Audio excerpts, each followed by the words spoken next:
I never wanted to be a liaison. I wanted to study languages, quietly, in some small office on Earth, far from politics and pressure. But when the Vaitari ship arrived at our orbital station, the one they called Threshold, the government needed people who could learn a new language fast.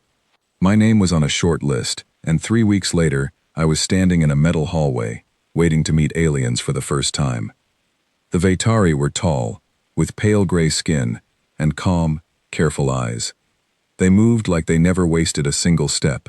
Everyone on the station said they were hard to read, almost impossible to understand emotionally, even though our two peoples had been in contact for almost a year. They spoke softly, they rarely smiled, and they never, ever accepted compliments. Before my first day, I was given a thick blue binder. It had rules for talking to the Vaitari. Keep your words simple. Do not use flowery language. Do not offer opinions unless asked. And above all, do not compliment them, because they see compliments as a kind of trick, a way of trying to get something from them, without saying it directly.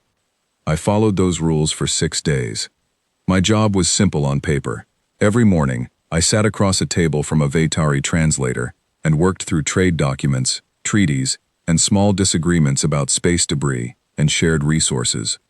My partner for these sessions was a young attaché named Sael. She was quiet, even by Vaitari standards.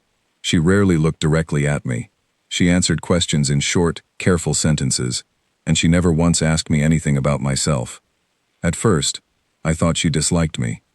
Later, I realized she was simply doing her job the way she believed it should be done, without wasted words, without unnecessary feeling, without risk.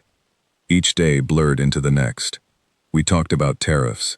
We talked about mining rights near a shared asteroid belt. We talked about safe travel routes between our two territories. It was slow, careful work, and by the end of each session, my head hurt from trying to get every word exactly right. One mistake in translation could cause confusion that took days to fix. On the 7th day, something was different. Sael arrived a few minutes late, which she had never done before. Her steps were slower than usual, and there were faint shadows under her eyes, a small sign of tiredness that even alien skin could not fully hide. I later learned she had spent most of the night helping resolve a disagreement between 2 other delegates, something that had nothing to do with our sessions, yet had clearly worn her down. We began our work as usual, but partway through, we reached a treaty clause that had confused translators for weeks. It described how resources would be shared if a mining operation accidentally crossed into shared territory. The wording was strange, filled with old formal phrases that did not translate easily into simple Vaitari or English. Sael read it twice, her brow tightening slightly. Then, without any hesitation, she reworded the entire clause in a way that made perfect sense in both languages. It was clean. It was clear. It solved a problem that had confused much smarter people than me for days. I sat there for a moment, surprised. Then, without thinking about the rules in my blue binder, I said the first honest thing that came to my mind. That was beautiful. The way you worked that out. Especially after the night you must have had. That was genuinely impressive. I did not say it to be kind. I did not say it as a strategy. I said it because it was true, the same way I might tell a coworker back home that they had done excellent work. Sael went completely still. For a moment, I thought I had said something wrong. Then I noticed something strange happening to her skin. Starting from her collarbone, a soft golden color began to spread upward, toward her neck and cheeks. It looked like sunlight slowly waking up under her skin. Her calm expression cracked into something close to panic. She stood up so quickly that her chair scraped loudly against the floor. She said something fast in Vaitari, too quick for me to fully understand, and then she walked out of the room without looking back. I sat alone at the table, staring at the door, wondering what had just happened. Had I broken some serious rule? Had I offended her in a way the binder never warned me about? I felt a heavy worry settle into my chest. I had spent 6 days being careful, and in one moment of honesty, I seemed to have ruined everything. About an hour later, the senior Vaitari liaison, an older woman named Threll, asked to speak with me privately. I expected to be scolded, maybe even removed from my position. Instead, she studied me carefully, her expression unreadable in that familiar Veitari way. "Do you understand what happened in that room?" she asked. I complimented her, I said. "That's all. I didn't mean to cause trouble. I can apologize to her directly if that would help." Threll was quiet for a moment, as if deciding how much to explain. "What you saw was not embarrassment," she finally said. "Among my people, that reaction has a name. We call it the recognition. It cannot be forced, and it cannot be faked.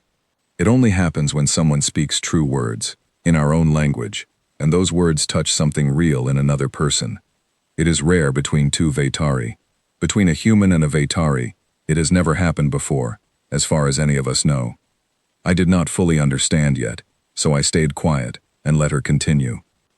"That reaction," Threll said, "is usually reserved for a person's closest bonded partner. A friend for life, sometimes something deeper. Sael's body reacted because your words were sincere. She was not ready for that. None of us were." I felt my stomach drop. Somehow, without meaning to, I had triggered something deeply personal, something that clearly mattered a great deal to her people. I had followed none of the rules in the blue binder, and yet, in trying to simply be honest, I had stepped into territory I did not understand at all. "I didn't know," I said quietly. "I would never have said it if I knew it meant something like that." Threll studied me for a long moment. "That," she said, "may be exactly why it worked." By that evening, word of what happened had spread through the entire Veitari delegation. I could feel it in the way people looked at me in the hallways, a mixture of curiosity and caution. I tried to focus on my other duties, translating minor documents, checking word choices for upcoming meetings, but my mind kept returning to Sael's face before she left the room, and the golden color spreading across her skin. Late that night, Station Command informed me that a group of Veitari elders would be arriving the next morning. This was unusual. Elders rarely left their homeworld for minor diplomatic matters. Their sudden arrival meant that what had happened between Sael and me was being taken seriously at the highest level. I barely slept. The next morning, I was called into a private meeting chamber I had never been allowed to enter before. The walls were a soft gray color, calming in a strange way, though my nerves were far from calm. Several Veitari elders sat around a curved table, their expressions careful and composed. Sael sat near the end of the table, her eyes fixed on her hands. The golden color at her throat had faded, but I could still see faint traces of it whenever she shifted slightly. The eldest among them, a Veitari, with deep lines around her eyes, and a voice that carried quiet authority, spoke first. "We are told you spoke words that caused the recognition in our attaché," she said. "We would like to understand why." I took a slow breath, trying to steady myself. I didn't know what the recognition was, I admitted. I still don't fully understand it. I said what I said because it was true. Sael solved a difficult problem after clearly working through exhaustion, and I wanted her to know that I noticed, and that I respected it. That's all it was meant to be. The elders studied me carefully. Among my people, sincerity is rare in formal settings. We are taught from childhood to guard our words carefully, especially with outsiders, because dishonesty has caused great harm to us in the past. When you spoke without that guard, her body responded to something true, something unfiltered. She turned to Sael. "Did you expect this reaction?"